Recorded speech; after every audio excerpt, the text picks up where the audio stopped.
The documentary questions how far women have made progress in this country.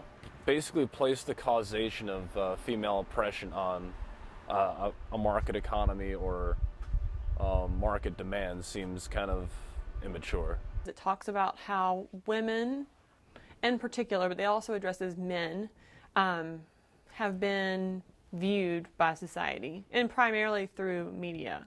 So how women have been really, as the title says, misrepresented in a lot of cases where they've been diminished or marginalized into being sex objects.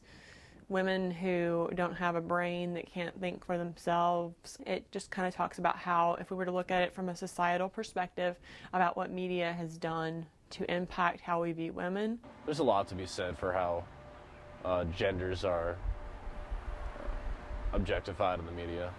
There's pressures on females to be feminine, but there's also a lot of pressures on males to be masculine.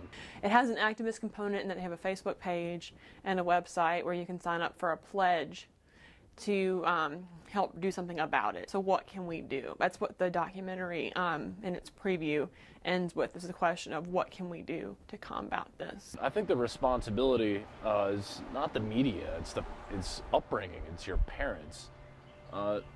Those are the people that give you the skills to live your life, not the media. The media we watch, the media that we see, has a significant impact on what people actually do in the real world. That does have a significant impact in terms of how a college student might dress, what they might say.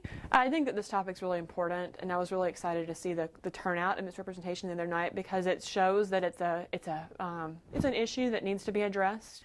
Media is something that's pervasive, and it sends messages both good and bad. There were a lot of valid statements in the film. They backed their points up with a lot of statistics.